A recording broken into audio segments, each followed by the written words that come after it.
Salam alaikum et bienvenue à vous dans une nouvelle vidéo. Aujourd'hui, on va découvrir ensemble le deuxième cours de l'anatomie qui est intitulé sous le nom de la généralité sur l'ostéologie. C'est quoi l'ostéologie? Et c'est la science qui étudie la structure des os et plus généralement du squelette humain. Le squelette humain est une structure rigide c'est-à-dire solide, constituée par des os et des cartilages. On dit des os, il n'est pas des os. Et le cartilage ou l'odrof, qui intervient par des fonctions fondamentales, c'est le soutien, la protection, le mouvement, le stockage du calcium et du phosphore et l'hématopoïétique. Bien sûr, c'est quoi l'hématopoïétique? C'est un processus physiologique de production des cellules sanguines. La squelette intervient ce phénomène. Très bien. Le squelette humain de l'adulte est formé de 206 pièces osseuses. Ce nombre varie parfois avec des os surnuméraires. C'est quoi des os surnuméraires? Les os surnuméraires sont des os inconstants, des os sésamoïdes et des os hormiennes. Oh là là, c'est quoi ça? C'est pour ça, on va voir des photos pour mieux comprendre. Quand vous voyez dans cette photo, on peut trouver des os sésamoïdes dans le pied et même aussi dans la main. Et dans l'autre côté, on peut trouver parfois des os hormiennes dans le crâne. Très bien, on continue. L'organisation générale du squelette. Le squelette se divise en deux parties, squelette axial et squelette appendiculaire. Cette photo montre la différence entre les deux squelettes. Le squelette axial forme l'axe vertical des corps et comprend la tête, l'osioïde, le rachis et la cage thoracique. Premièrement, on a la tête. Elle comprend 8 os plats du crâne, 14 os de la face et 3 paires d'osselets de l'oreille moyen. Et ensuite, on a l'os hyoïde, ça c'est l'os hyoïde. Et il y a le rachis, c'est la colonne vertébrale, forme l'axe vertical des corps et elle est formée de 33 os empilés et articulés entre eux, ce sont les vertèbres. Très bien. Et enfin, il y a la cage thoracique, bien sûr, est formée de 12 paires de côtes reliées postérieurement au rachis et antérieurement avec un os plat, c'est le sternum. Très bien. Et comme vous le savez, la cage thoracique, elle va protéger les organes vitaux comme le cœur et les poumons.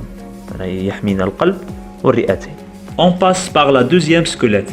C'est la squelette appendiculaire. La squelette est très essentielle parce que nous نقراوها toute l'année مع les muscles تاعها, les articulations et les nerfs. Cette squelette فيها squelette de membres thoraciques et squelette des membres pelviens. Le squelette des membres thoraciques, c'est la ceinture scapulière. C'est quoi la ceinture scapulière? غادي نديروا لها un cours prochain inchallah. La ceinture scapulaire rattache les os des membres thoraciques au squelette axial, c'est-à-dire le squelette axial, et comprend la clavicule et scapula. Ça c'est le squelette de membre thoracique. فيها la ceinture scapulaire اللي قلنا فيها la clavicule. هذه هي la clavicule de forme S. Et on a qu'on appelle scapula. هذه هي la scapula. Et on a un partie libre bien sûr, comprend l'humérus. هذا هو l'humérus. On a dans l'avant-bras, il y a deux os, l'ulna, le radius et l'ulna. Et dans la main, il y a le carpe, les métacarpes et les phalanges. Très bien. Et il y a le squelette des membres pelviens, c'est la ceinture pelvienne. Rattache les os des membres pelviens au squelette axial. تلصق aussi في la squelette axial et comprend deux os coxaux. وقلنا في la squelette des membres pelviens, c'est-à-dire le membre inférieur, كاين la ceinture ceinture pelvienne rattache les os des membres اللي فيها لي دو زو كوكسو هنا هذا هو l'os coxal. Et كيما السكولات ديمون thoracique فيها une partie libre, هذه فاني فيها une partie libre اللي هي فيها لا فيمور. هذه هي لا فيمور اللي تجي في لا كويس. من بعد عندنا لو تيبيا فيبيلا. et dans le pied كاين les tarses, les tarses, les métatarses et les phalanges. Très bien. Les types des os. Il y a premièrement les os longs, présentent une de leurs dimensions nettement plus grande que les deux autres. Et un os long, bien sûr, comporte trois parties. Une diaphyse, qui couvre la partie médiane, et deux épiphyses. Chaque épiphyse, il couvre l'extrémité. Et entre le diaphyse et l'épiphyse, il y a une zone اسمها la métaphyse, qui est responsable de la croissance en longueur des os. Très bien. Comme le fémur. Et je vous informerai que cet os de la cuisse est le plus long os de corps, environ 50 cm par un nombre de 1,8 m. Et il y a les os courtes qui se trouvent dans les os de tarse, par exemple. Il y a des os plats, comme le scapula, comme le sternum, etc. Il y a des os irréguliers, ou bien des os irréguliers, comme les vertèbres qui se trouvent dans le rachis, la colonne vertébrale. Il y a des os pneumatiques, comme l'os ethmoïde, les condères la tête. Il y a des os sésamoïdes, qui m'a On finit cette vidéo par certaines maladies osseuses.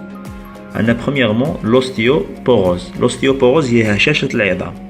Et c'est une maladie diffuse du squelette caractérisée par une diminution de la densité osseuse et des altérations de la micro-architecture des os. Et il y a le deuxième maladie, c'est l'ostéosacrum, اللي هي سرطان العظام. L'ostéosacrum est la plus fréquente du tumeur maligne osseuse ou cancer osseuse. L'ostite, c'est une inflammation des os. Et merci de m'avoir regardé et attendez-nous dans une nouvelle vidéo. Au revoir.